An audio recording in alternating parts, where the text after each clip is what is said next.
Hello, everyone. Thank you for joining us on our webinar today. I am Jordan Stark.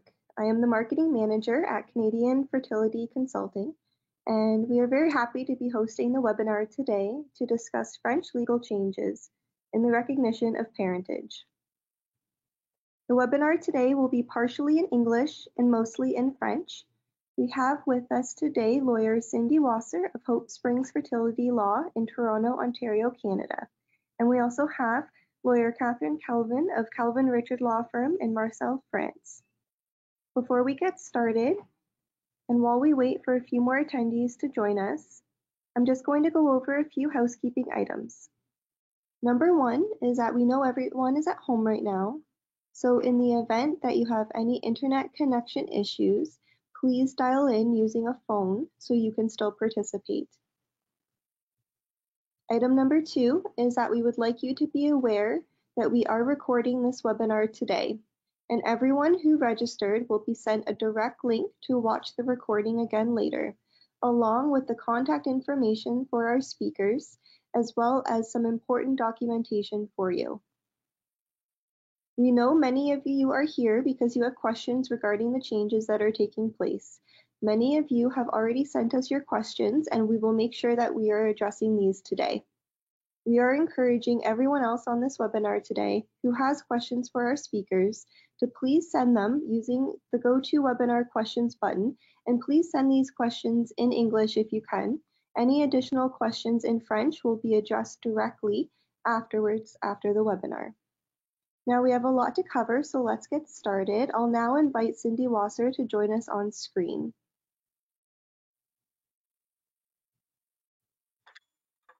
Now, after almost 25 years as one of Canada's top criminal defense lawyers, Cindy Wasser thought she was retiring in 2008 to become a mother through surrogacy to the first of her two beautifully created daughters. Driven by her difficult journey along the path to parenthood, she instead founded Hope Springs Fertility Law to guide, to protect, and advocate for everyone creating families with the help of donors and surrogates. Thank you for joining us, Cindy. Thank you, Jordan. Bonjour tous et toutes.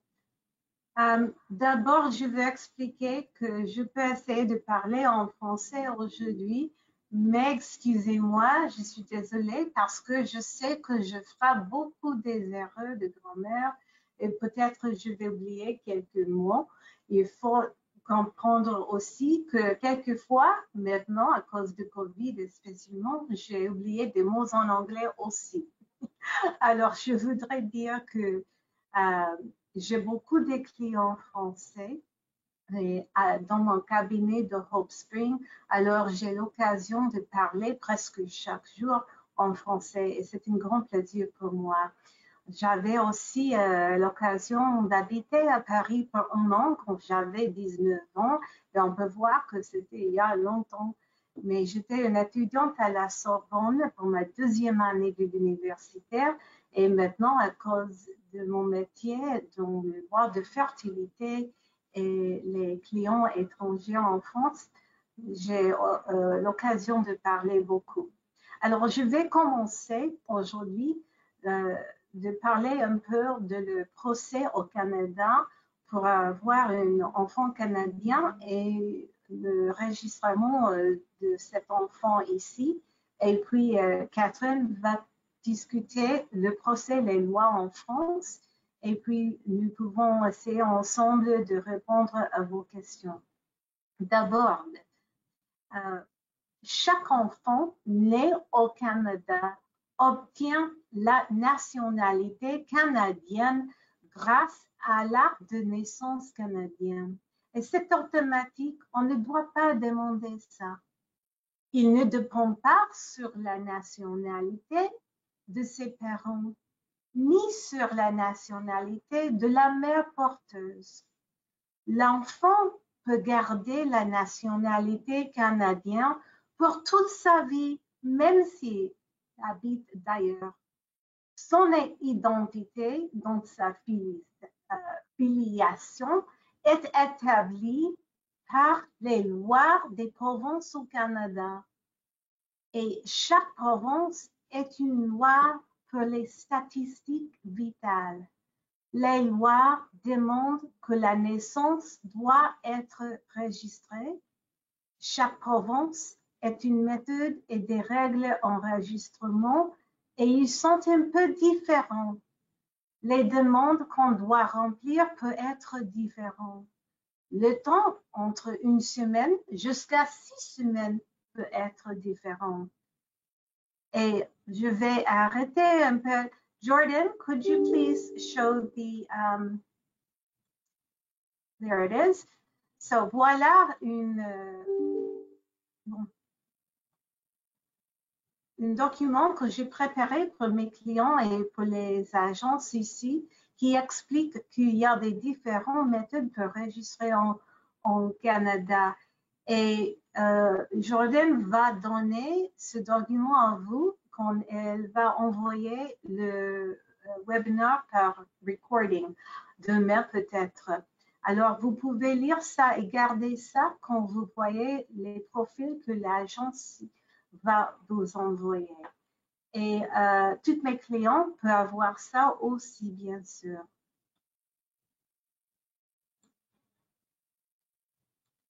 Alors, je vais continuer.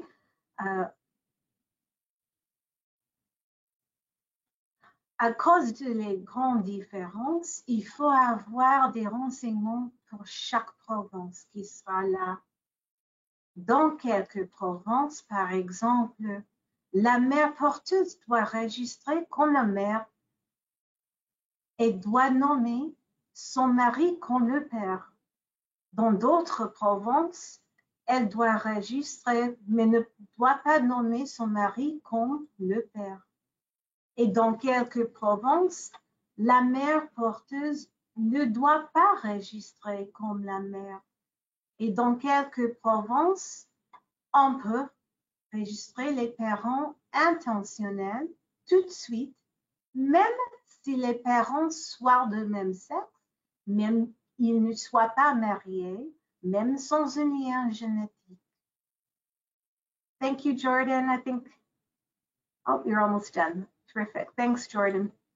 Aussi, il faut comprendre que dans presque chaque province, on doit aller au tribunal judiciaire pour obtenir un jugement qui déclare qui est un parent, mais dans Colombie-Britannique et ici en Ontario, on a le choix de enregistrer l'acte de naissance par un procès administratif qui est moins cher, bien sûr, que le procès judiciaire.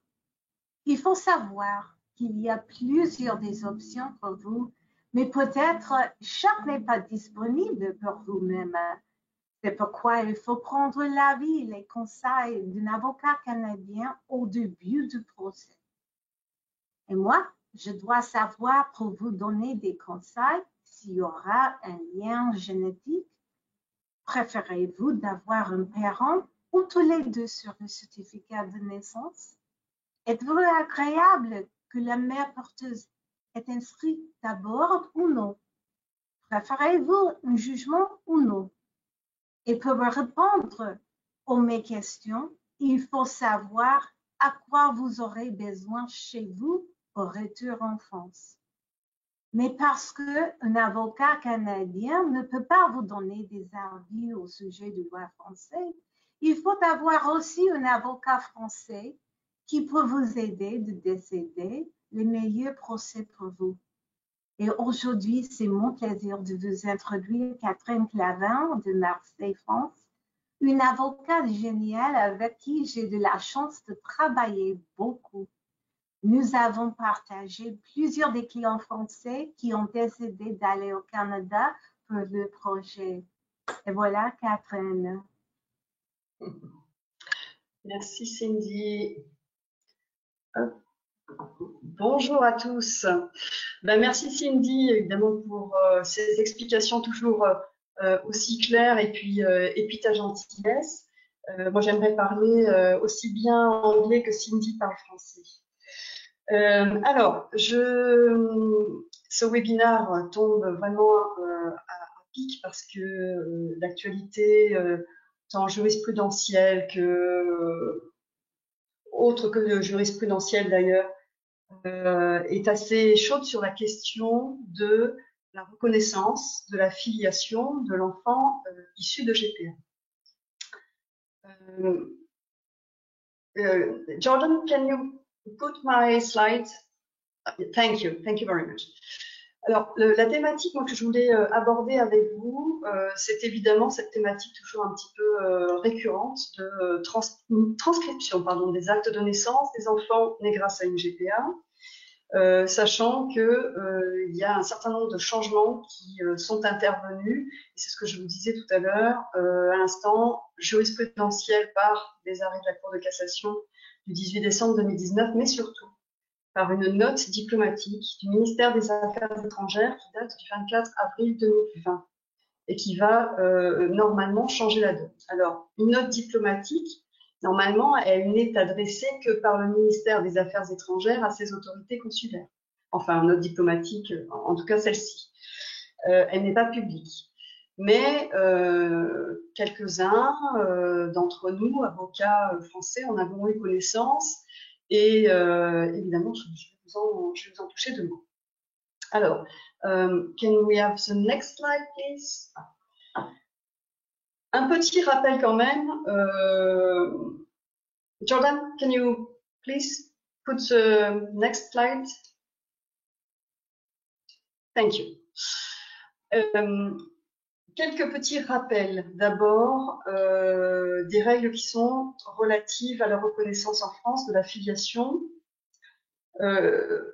Et on commence par le début, mais Cindy vous l'a dit, l'enfant qui naît au Canada obtient la nationalité canadienne. C'est un point qui va être important pour la suite.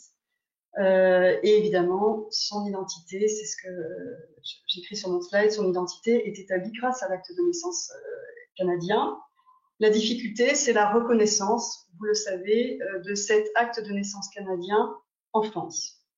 Sachant que pendant 27 ans, rien moins, entre 90 et 2017, la Cour de cassation française a refusé la transcription des actes de naissance des enfants en raison du fait qu'ils étaient issus ou nés grâce à une gestation pour autrui. Alors la transcription, en quoi consiste-t-elle?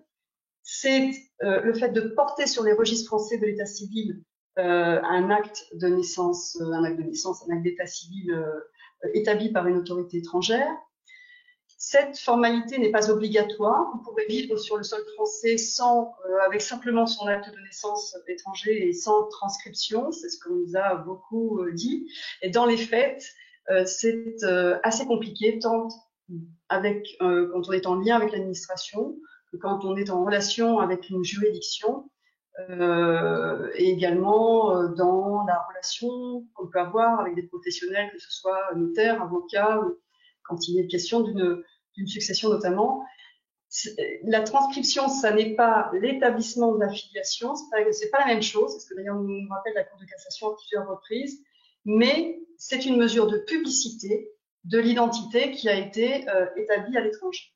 Donc c'est quelque chose avec lequel il ne faut pas lésiner, et c'est forcément une des considérations essentielles que vous devez avoir lorsque vous pensez à votre parcours de GPA. C'est qu'au retour en France, il faudra arriver au moins, et j'y reviendrai, au moins à ce que l'acte de naissance étranger soit transcrit sur les registres français d'état civil.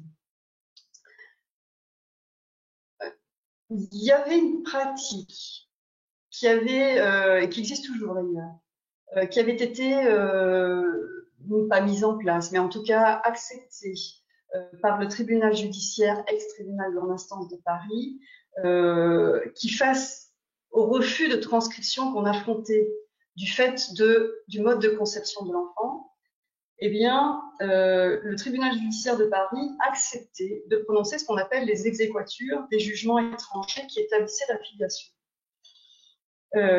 C'est une procédure qui consiste donc à donner force exécutoire à un jugement étranger sur le sol français, ce qui aboutissait très clairement, lorsque le jugement étranger est un jugement qui établit la filiation, à reconnaître la filiation étrangère. Donc, on n'arrivait pas à avoir les transcriptions, mais le tribunal judiciaire de Paris acceptait quant à lui de prononcer ce qu'on appelle les exéquatures. C'est intéressant, toujours intéressant aujourd'hui malgré ce que je vais vous dire ensuite. C'est toujours intéressant parce que, notamment lorsqu'on recourt à une GPA au Canada, et Cindy vous l'a dit, vous avez beaucoup de provinces dans lesquelles vous pouvez voir établie votre filiation, la filiation à l'égard de l'enfant et à l'égard des deux parents, par ces décisions judiciaires qui s'appellent au Canada court order, enfin en tout cas, Cindy pourra y revenir évidemment largement.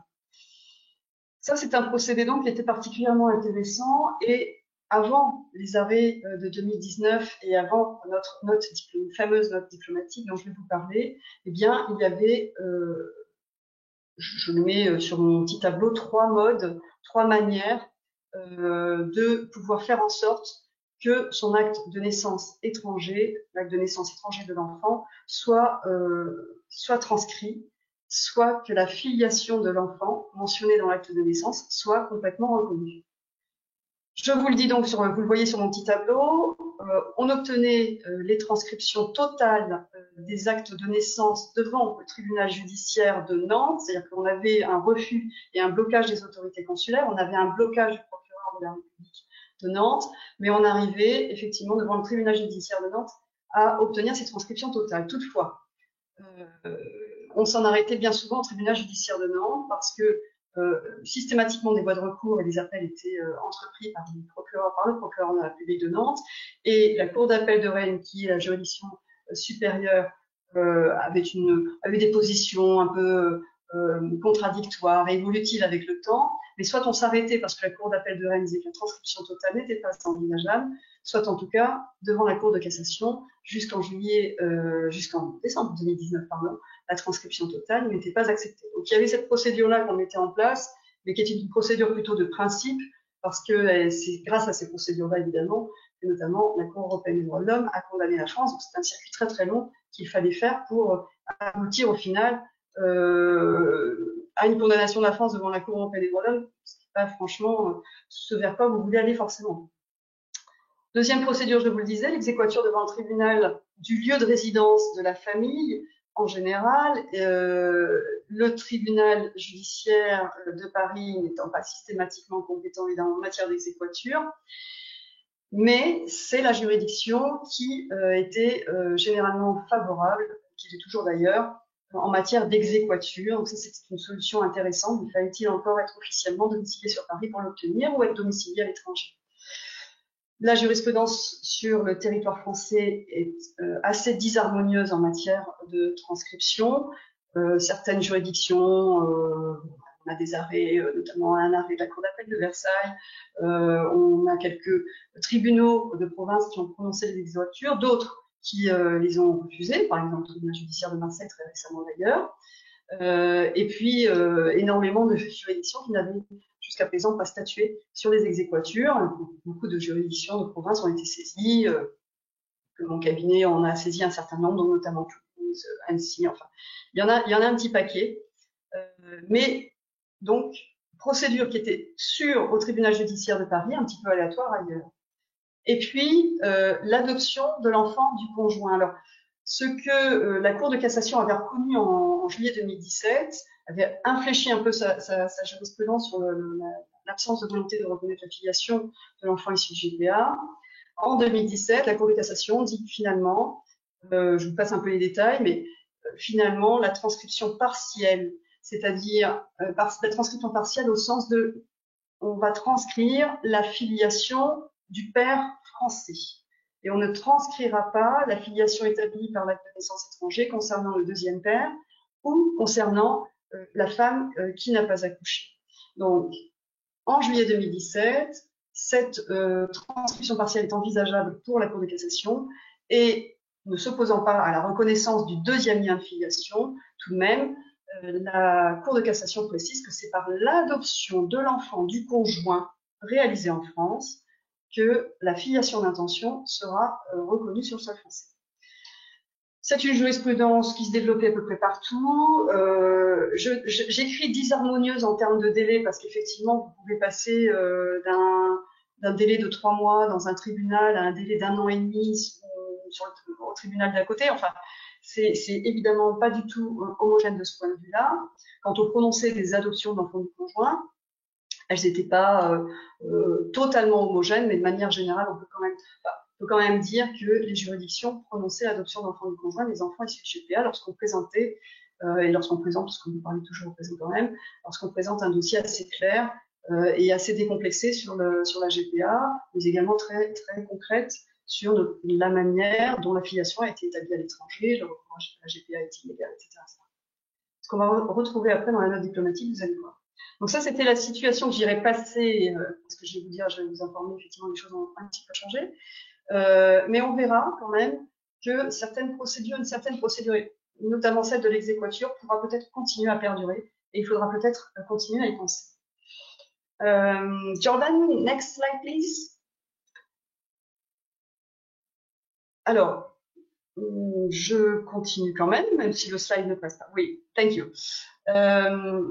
Alors, revirement de jurisprudence, je vais passer très vite là-dessus. 4 octobre d'abord, c'est l'affaire Ménesson, mais c'est surtout les arrêts de décembre 2019 qui sont importants. Le 4 octobre 2019, la transcription totale pour une GPA, dont vous avez certainement entendu parler, nord-américaine, réalisée 19 ans auparavant par les époux Ménesson, a fait l'objet finalement après, c'est vraiment un dossier emblématique de la GPA en France, que ce soit couple hétéro ou couple de même sexe, pas beaucoup d'importance, mais c'est emblématique parce que c'est ce couple-là qui va mener au plus haut la position, en tout cas va essayer d'obtenir la condamnation de la France par la Cour européenne des droits de l'homme en 2014, pour ne pas vouloir transcrire notamment la filiation paternelle.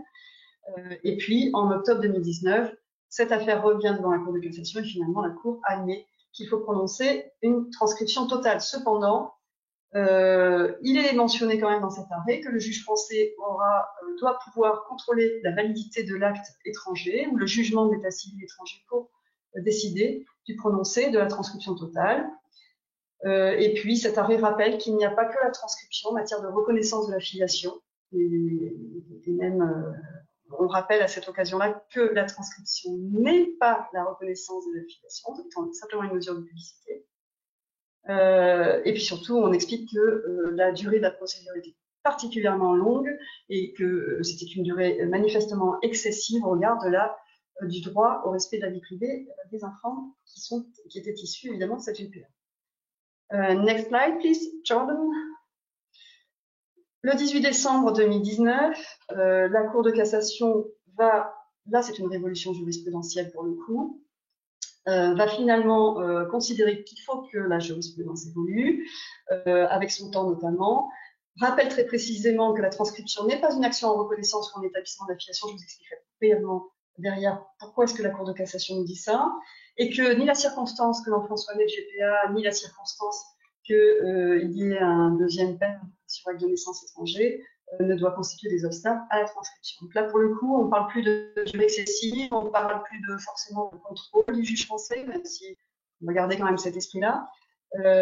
On dit simplement qu'il faut transcrire dans sa totalité les actes de naissance des enfants issus de GPA, et c'est l'excellente nouvelle.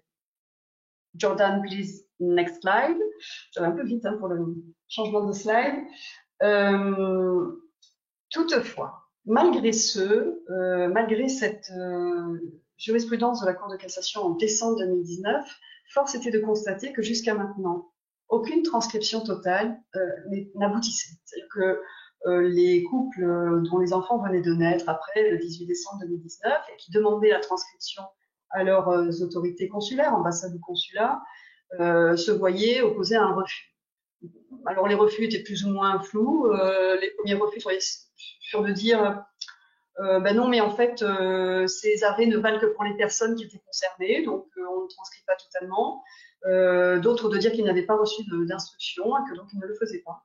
Donc on était quand même dans cet état finalement de refus, et puis surtout un très très mauvais vent, puisque dans le cadre de la révision des lois bioéthiques interrompue par le Covid-19 et la pandémie, eh bien le Sénat avait voté dans le projet de loi bioéthique un amendement visant à interdire totalement la transcription des actes de naissance issus de GPA de manière assez absurde. Donc nous avions là une bisbille, si je puis me permettre le terme, entre le pouvoir exécutif et le pouvoir judiciaire, très clairement, de sorte que les transcriptions n'étaient pas réalisées. Next slide, please, Jordan. Et puis, cette note diplomatique du 24 avril 2020 qui arrive et qui va finalement, donc vous l'avez compris, hein, je vous ai dit, c'est le ministère des Affaires étrangères qui donne ordre à ces autorités consulaires eh bien, de transcrire totalement à partir de maintenant, c'est-à-dire à partir du 24 avril, les actes de naissance des enfants issus de GPA à trois conditions. À trois conditions. Si l'État étranger donc a légalisé la gestation pour autrui, point important, Canada, absolument no problème. Si l'acte de naissance est régulier, exempt de fraude, et s'il est établi conformément aux règles de droit local, alors les fins juristes qui connaissent l'article 47 vont dire youpi, on a une analyse de l'article 47 qui finalement est celle qu'on aurait voulu qu'il soit depuis 120 000 ans, mais peu importe, je vais vous passer quand même ces détails-là. En tout cas, si l'État étranger a légalisé la GPA, si votre acte est établi conformément aux règles de droit local, et si preuve du recours à la GPA. Ça, c'est assez étrange. Il est prévu dans cette note diplomatique que si les autorités consulaires ont une suspicion de GPA et que les parents d'intention ne revendiquent pas cette GPA, eh bien, ni l'ambassade ni le consulat ne transcriront l'acte de naissance et feront partir le dossier entre les mains du procureur de la République de Nantes, probablement pour une procédure judiciaire derrière. Donc, il est important que le recours à la GPA ne soit pas caché et au contraire même soit revendiqué pour que la transcription totale puisse être prononcée. Point important. Next slide, please, Jordan. Vous avez vu que mon anglais est extraordinaire. Hein. Maintenant, le point extrêmement important, cette note, elle est simple comme ça quand on lit les trois conditions, mais en réalité, elle est beaucoup plus complexe dans les modalités qui vont amener à la transcription. Dans cette note diplomatique, il est prévu que trois conditions, vous voyez là sur mon petit tableau, qui vont amener à la transcription. Et manifestement, cette transcription n'aura pas les mêmes effets selon le choix du dispositif mis en place.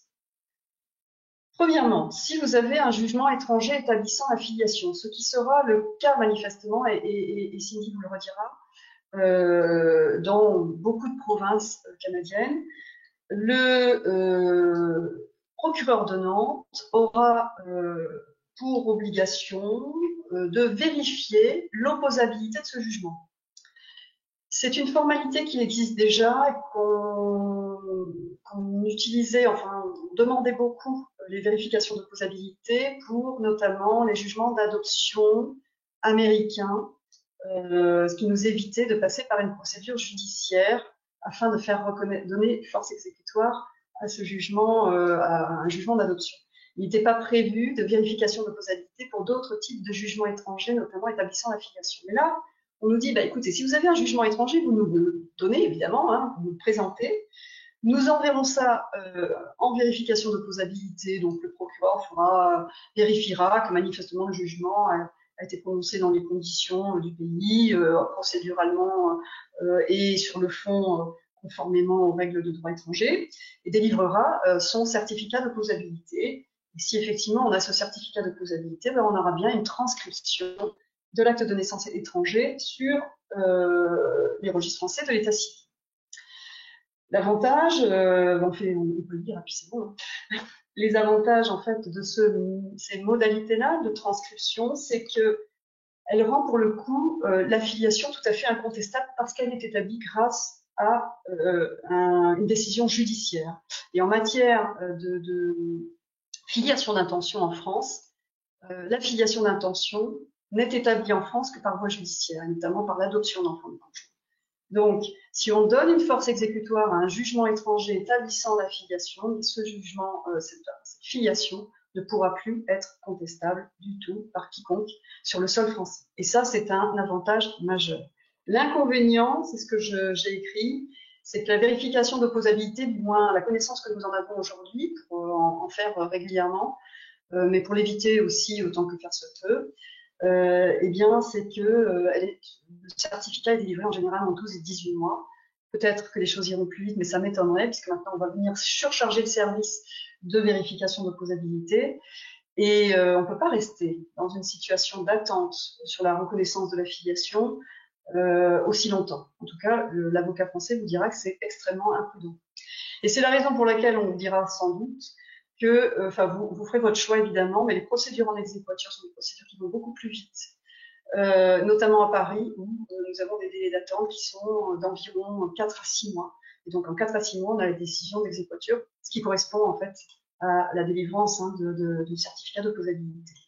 Donc pour sécuriser votre filiation, si on doit passer par ce procédé, et ce sera, en tout cas pour moi, c'est le procédé favori quand même, de certification d'opposabilité du jugement établissant la filiation, la procédure en exéquatur, sont évidemment des voies extrêmement sûres du point de vue de la reconnaissance et du côté non contestable de la filiation.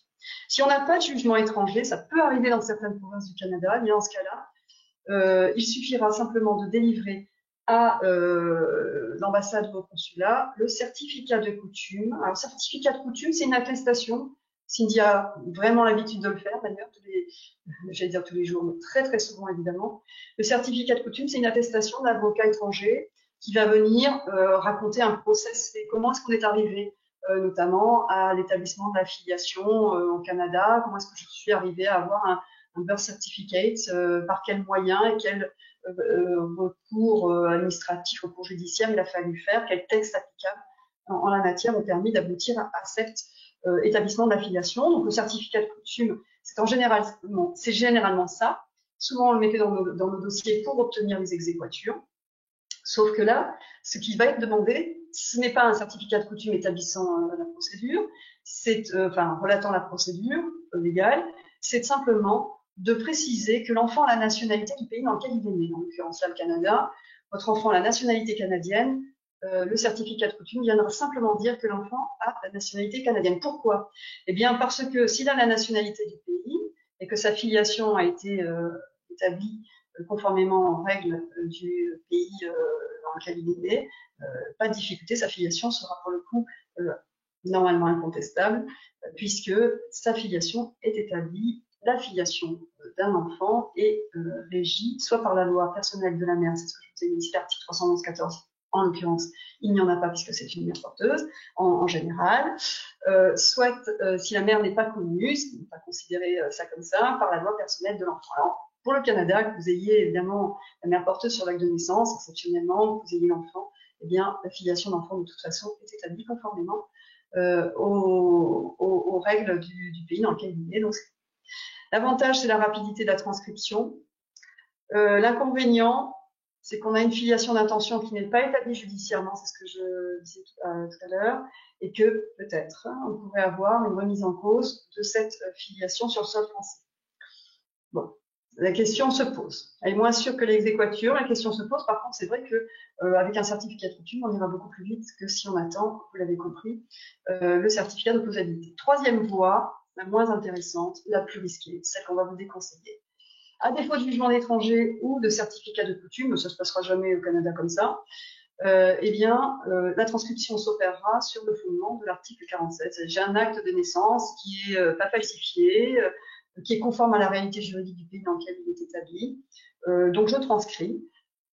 Sauf que je mentionne simplement dans l'acte de naissance que les parents sont désignés comme, monsieur et madame, monsieur et monsieur, madame et madame sont désignés comme les parents légaux de cet enfant. Et ce n'est donc qu'une désignation. Ce qui veut dire que là, c'est véritablement une porte ouverte à la contestation après de la filiation sur le sol français. Alors, vous allez me dire qui contestera la filiation après transcription, à part le procureur de la République, éventuellement, M. Salipette, en disant que la filiation d'intention n'a pas été établie conformément aux règles de droit français, donc du coup, je la fais tomber, ou j'en demande à ce qu'elle soit, à ce que l'acte soit annulé.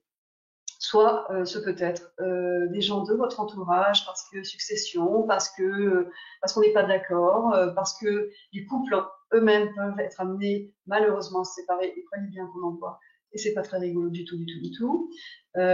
Donc il y a des possibilités théoriques quand même de ce que la filiation puisse être attaquée et contestée. Mais très simplement, pour vous permettre de comprendre, en France, la filiation est établie de quelle manière? La filiation paternelle est établie par la reconnaissance. Je vais reconnaître un enfant.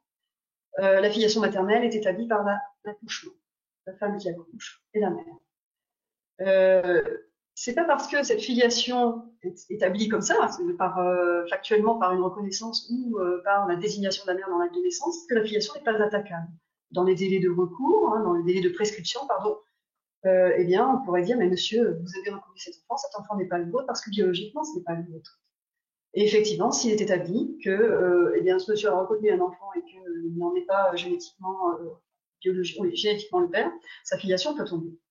Donc, c'est de vous dire que la contestation de la filiation, on connaît ça chez nous aussi. Il n'y a qu'une seule manière de ne plus pouvoir contester cette filiation, soit on a passé les prescriptions, la filiation n'est plus contestable, soit elle est établie judiciairement. Et par exemple, un jugement d'adoption de l'enfant du conjoint, une fois qu'il est prononcé, qu'il est définitif, ne permet plus à cette filiation d'intention d'être jamais attaquée. Donc comprenez bien, quand on évoque ces voies de reconnaissance, de transcription, pardon, il y a des transcriptions il y a des transcriptions qui empêcheront effectivement la contestation de la filiation, et d'autres qui laisseront la porte ouverte à la contestation de la filiation. Et dans votre process, il est important effectivement que vous verrouillez un maximum la filiation de votre enfant, surtout lorsqu'il y a une filiation dite d'intention, c'est-à-dire sans lien génétique avec l'enfant. Next slide, please, Jordan. Une fois qu'on a dit ça, eh bien, la note diplomatique rappelle qu'il importe peu que les parents soient ou non mariés, youpi, parce que jusqu'à présent, l'adoption d'enfants du conjoint, c'était un peu pénible puisqu'il fallait que les parents soient mariés, même si on nous annonce depuis des lustres une réforme de l'adoption. Et surtout, et ça c'est intéressant, ça vous intéressera peut-être un petit peu moins, encore que pour les couples binationaux, c'est hyper important, peu importe que l'un des parents, alors, enfin, on va le dire autrement, on va le dire comme je l'écris, c'est plus simple. La seule indication qu'il y a un parent de nationalité française suffira à la transcription.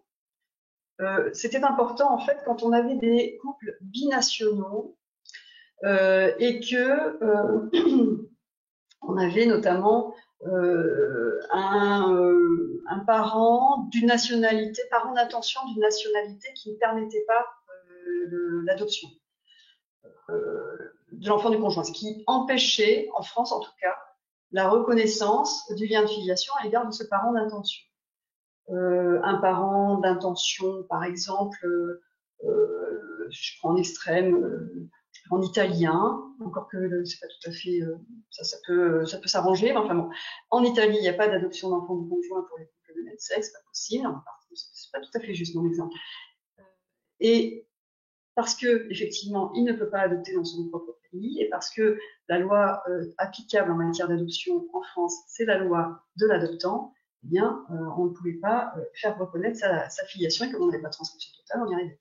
Là, évidemment, le fait que, même s'il y a un couple binational, même si le parent biologique, et à l'inverse, si le parent biologique ou donc celui qui n'est pas parent d'intention est de nationalité étrangère, on pourra quand même transcrire. Donc c'est à l'avantage à la fois eh bien, du parent français d'intention, parce que eh bien, dans ce cas-là, on peut transcrire sur les registres français de l'état civil même cette parentalité d'intention. Et puis c'est intéressant aussi à l'inverse, quand le parent d'intention est d'une nationalité étrangère qui ne permet pas l'adoption de l'enfant du conjoint. Donc petite évolution là-dessus. Next slide, please, Jordan. Alors évidemment, le point important aussi, c'est qu'il faut que l'enfant soit né dans un État ou dans une province qui permet la GPA. Dans ce cas-là, alors dans un cas où on a une simple tolérance de la GPA, ou dans le cas où on a une GPA qui est pratique, alors ça ne vous concerne pas du tout ce deuxième cas, dans un État ou dans une province qui n'autorise que dans des conditions restrictives. Au Canada, ce sera pas le souci, sauf si Cindy me dit le contraire, mais je ne crois pas qu'il y ait une province qui restreigne, par exemple, aux couples hétérosexuels. En tout cas, dans un État ou dans une province qui tolère la GPA sans l'avoir autorisé, oui, non, mais c'est même pas votre cas en fait, ça ne vous concerne pas. J'ai mis ce petit slide, mais j'aurais pu m'en passer. En tout cas, dans ces cas-là, où on a une simple tolérance, où on a une condition restrictive à la GPA, sachez que la transcription totale ne sera pas possible. Ça, c'est dans le cas où vous voudriez partir ailleurs, faire une GPA, soit dans un État, je sais pas, des États-Unis qui tolérerait simplement la GPA, ou bien dans un pays de l'Est de l'Europe, par exemple. Et bien, dans ce cas-là, vous aurez bien du mal à obtenir la transcription totale, voire vous ne l'obtiendrez pas, et vous passerez sans doute par la transcription partielle, et puis probablement également par une adoption de l'enfant du conjoint. Next slide, please. Qu'est-ce que je vous disais ensuite? Oui, alors voilà, donc je rappelais effectivement que les transcriptions totales ne pourront pas s'effectuer dans ce cas-là, et puis après il y a des petites explications à cela, sauf donc la transcription totale est permise dans un État qui tolère la GPA ou qui ne l'autorise que à des conditions restrictives, que si cet acte de naissance désigne le père français et la femme qui a accouché. On connaît particulièrement ça, notamment en Russie. Mais nous sommes au Canada et ça ne concerne pas évidemment la GPA canadienne. Pour en terminer, next slide please, last slide please. Non, next slide please, Jordan, parce que le slide c'est pas tout à fait celui-là, mais c'est pas grave. Les pièces essentielles dont il faudra disposer pour entreprendre les démarches de transcription. Alors là, je vous vois prendre votre stylo et noter à la vitesse de l'éclair, mais on vous les redonnera évidemment, il n'y a pas besoin. C'est une liste évidemment qui vous permet qui sera à l'adresse aussi de vos avocates canadiennes avec lesquelles vous travaillerez. Elles auront connaissance déjà de cette liste. Et puis sinon, vous demanderez à votre avocate française préférée, bien entendu, on vous les redonnera, on vous redonnera cette liste. Le court order.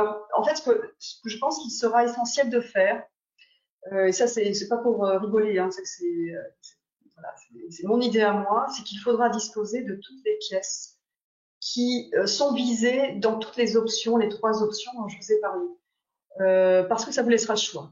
À un moment donné, en fonction des circonstances, est-ce que le certificat d'opposabilité, soudainement, il va à la vitesse de l'éclair alors qu'il allait très lentement?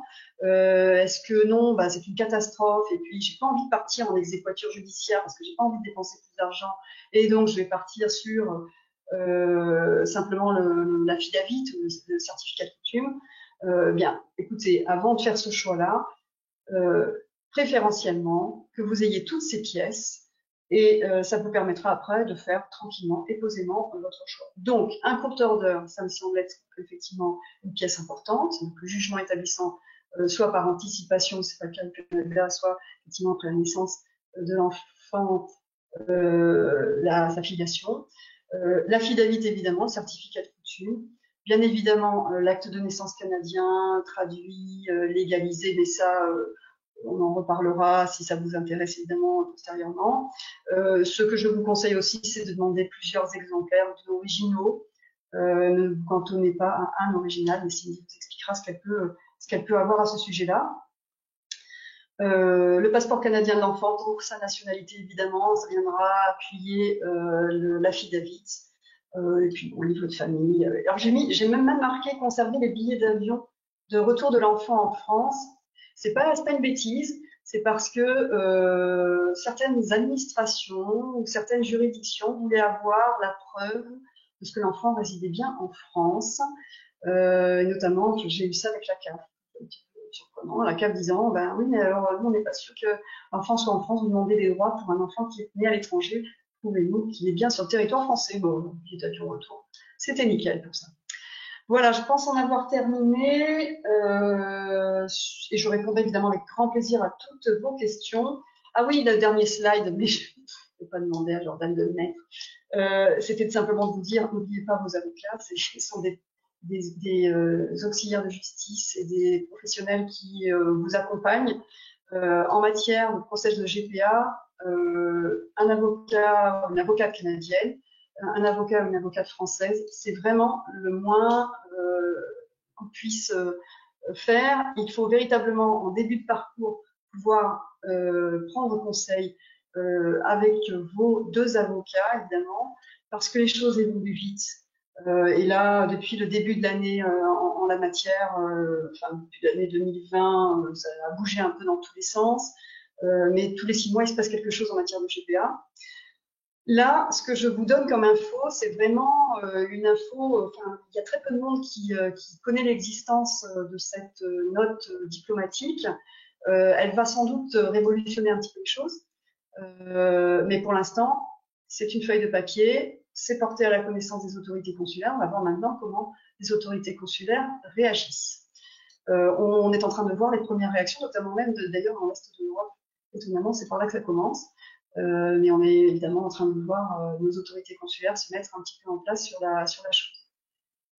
Voilà ce que je voulais vous dire. Je crois que Cindy, je te redonne la parole parce que maintenant que j'ai parlé pendant 1 heure, à toi de conclure. Ah, merci Catherine. Pour le faire, je veux dire encore que, comme Catherine a déjà dit, que l'acte de naissance ici au Canada est régulier, exempt de fraude, établi conformément aux règles de droit local. On peut obtenir un jugement canadien établissant l'affiliation, en anglais, the court order. On peut obtenir les certificats de naissance original et 3 copies, et en français encore parce que nous sommes un pays bilingue. Ils peuvent être authentiqués, l'apostille, ici on dit authenticated. On peut obtenir une affidavit en English d'un avocat. Je fais les affidavits ou les certificats de coutume, comme Catherine vous avait dit, tous les temps indiquant que les règles en matière de nationalité, le fait que l'enfant a la nationalité canadienne et que la filiation est établie par les lois de la province dans laquelle l'enfant était né. Et finalement, on peut obtenir le passeport canadien de l'enfant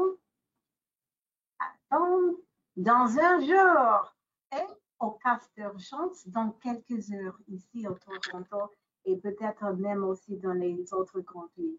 Merci beaucoup. Je pense que nous avons le temps de répondre aux questions, mais je pense que les plusieurs de questions sont pour Catherine. Jordan, I think we can deal with questions now.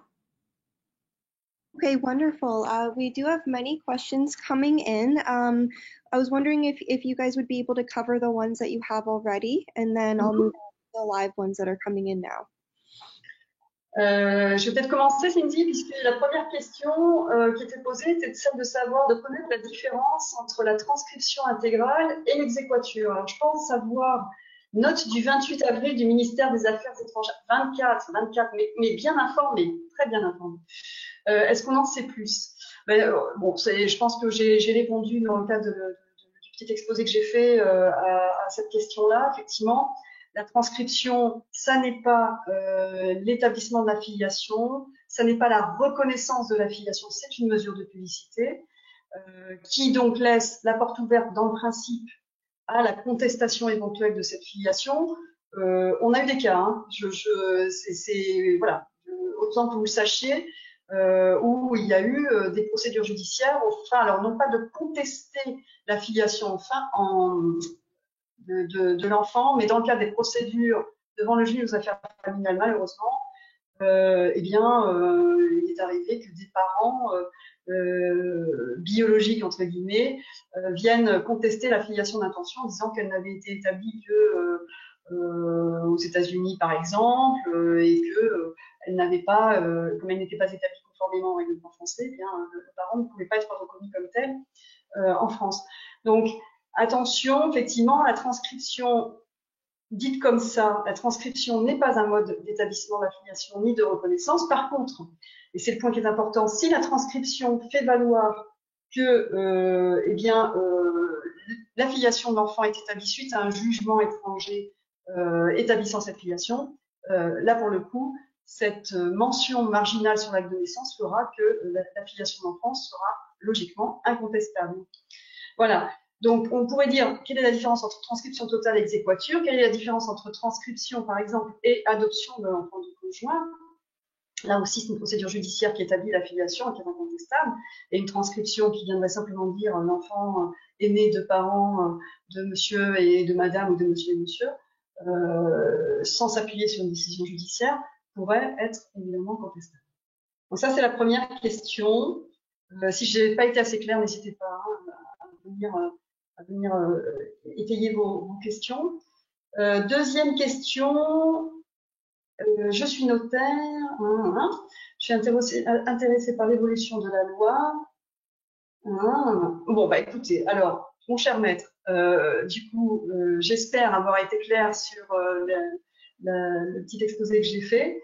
L'évolution de la jurisprudence, elle est extrêmement importante ces dernières années, vous l'avez vu. C'est une petite révolution, on est très heureux et on espère effectivement qu'après, tout ça se concrétise, mais c'est bien parti pour. Alors ça, c'est une question plutôt pour Cindy. Comment préparer au mieux le certificat de naissance au Canada afin de faciliter la reconnaissance de la paternité des deux parents au retour en France? Si j'ai un petit peu, je mets mon grain de sel pour vous dire que aujourd'hui, on ne se pose plus la question de savoir ce qu'il y a dans l'acte de naissance. Est-ce qu'il faut qu'on mette un seul papa? Est-ce qu'on peut mettre les deux papas? Vous avez compris avec l'évolution de la jurisprudence et avec notamment cette note diplomatique, ciel, non. Il faudra un acte de naissance mentionnant bien les deux parents. C'est une évidence. Aujourd'hui, c'est une évidence. Ça faisait pas mal de temps que dans mon cabinet notamment, on disait que c'était bon, hein, on pouvait laisser les deux papas, enfin en tout cas, bien sûr, mentionner les deux papas sur le acte de naissance, c'est bien. Alors là, a fortiori, hein, c'est même plus un choix, c'est qu'il faut faire comme ça. Et Cindy, tu veux rajouter un petit mot sur cette possibilité évidemment, Oui, au Canada, tu peux. nous avons déjà dit qu'on peut avoir un père, deux pères et les deux mariés, mère et un père. C'est vraiment à vous de décider ce qui sera le mieux choix pour vous après que vous preniez les conseils d'un avocat français pour savoir toutes les conséquences. Mais ici, il n'y aura pas de problème au Canada. On a plusieurs des choix. C'est ce qui est intéressant. C'est très important de savoir que j'ai déjà dit que parce que nous sommes bilingues, je peux obtenir un certificat en français, un certificat de naissance et l'apostille en français aussi. Voilà, autant de formalités qui vous simplifieront la vie. Ce qui est intéressant au Canada, c'est que tout est possible, hein, en fait. Et on peut avoir un projet, enfin, chacun peut avoir en tête un projet un peu différent. On a beau être deux papas et partir dans une procédure, on a peut-être envie, je ne sais pas pour quelle raison, mais ça peut être une envie d'avoir la mère porte sur l'acte, par exemple, la gestatrice sur l'acte, parce que ça fait partie de l'histoire de l'enfant, parce qu'on va proposer après la filiation du parent d'intention par l'adoption, enfin, où on peut avoir un parcours de célibataire et donc n'avoir qu'un papa sur l'acte, ou avoir, parce que c'est votre parcours et votre projet, oula, on dirait Macron, sans hurler, on peut effectivement avoir deux papas sur l'acte de naissance sans difficulté. Donc si c'est un projet commun, véritablement commun et partagé, l'acte de naissance avec les deux papas sera maintenant ce que vous pouvez évidemment demander. Je veux aussi, Catherine, que j'ai beaucoup de clients qui ont déjà des enfants depuis quelques années et qui ont obtenu une ordre, un jugement avec des mots différents à cause de le temps et parce que les lois ont déjà changé en France, il faut avoir les mots spéciaux pour maintenant. Alors, je peux aller au tribunal maintenant avec l'ordre de hier et pour changer, faire des changements. Notre juge était agréable de faire ça et je fais ça pour quelques clients maintenant. Ben c'est très bien, ce sera beaucoup plus simple qu'en France. Là ensuite. Oui, ce sera beaucoup plus facile qu'en France. Question numéro 4, vaut-il mieux privilégier l'adoption par le conjoint ou l'exéquatur? Oh, mais c'est obsolète, question qui ne se pose plus. Non, je plaisante. Si la question se pose encore aujourd'hui, parce que l'adoption d'enfants du conjoint, c'est vraiment le mode d'établissement de la filiation d'intention en France, c'est celle qui est comprise, et c'est ce que je vous disais tout à l'heure, celle qui rend la filiation, pour le coup, incontestable, puisqu'elle est établie judiciairement. Nous avons tendance à penser, mais le cas ne s'est pas présenté, mais nous avons tendance à penser que l'exéquature a la même force que l'adoption d'enfants du conjoint, puisque c'est une décision judiciaire qui a force exécutoire sur le territoire français. Donc, pareil qu'une décision judiciaire qui serait obtenue sur le sol français. La différence, quand même, c'est que l'exéquature, elle ne vient pas déconstruire une filiation déjà reconnue dans le pays étranger pour mieux la reconstruire en France. Ce qui est l'adoption d'enfants du conjoint, il y a quelque chose d'assez aberrant, en fait. C'était assez aberrant. Puisque la filiation était reconnue dans le pays étranger, pourquoi avait-on besoin de déconstruire et reconstruire? Bon, ça, c'était clairement pour décourager les nationaux à faire des GPA, voilà, c'était pour compliquer la vie évidemment de ces nationaux.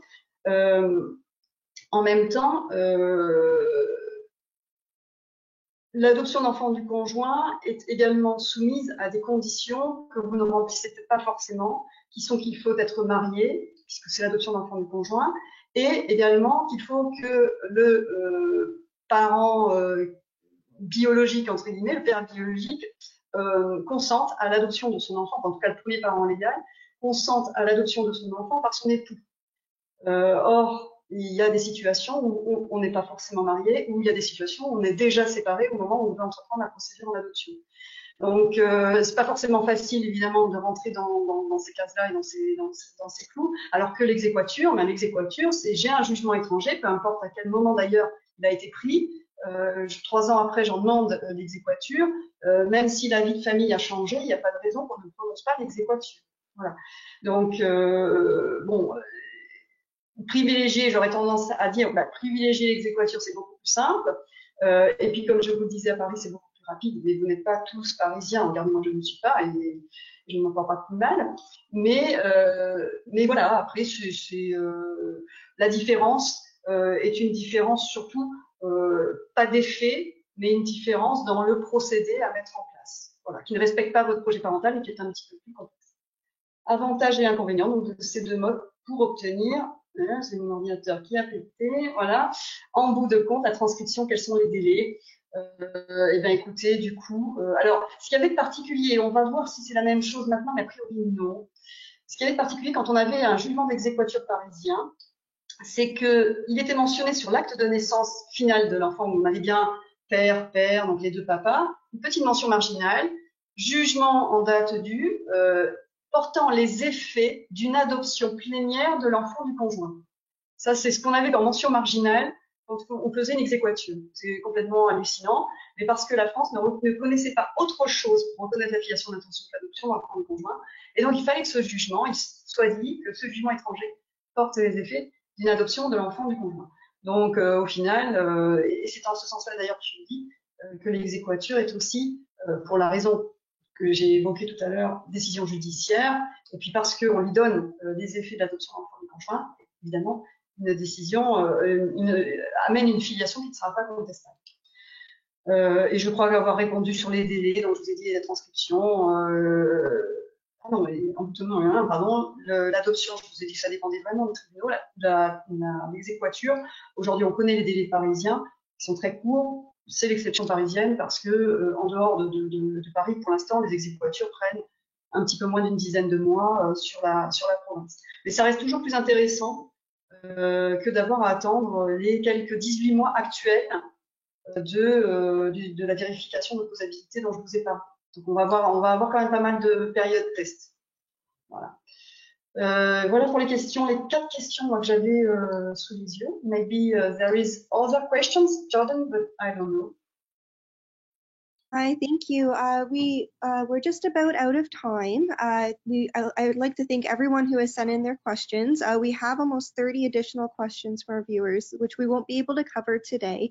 If your question is very specific to your case, we will get back to you directly on that. If they're more general questions, we'll definitely get those answered for you after, and we'll be posting a question and answer blog on our website that we will provide to everyone who has registered today so that we can get your information answered for you. We'll also be sending out an email with the recording of this webinar along with the documentation that Cindy provided today for us. Yeah, I'd like to thank both Cindy and Catherine for joining us today on our webinar. We appreciate having you. And yeah, thank you for everyone who joined us. Thank you, Jordan. Merci tout le monde. Merci, Catherine. C'était formidable. Merci, Cindy. À très bientôt. À bientôt, tout le monde.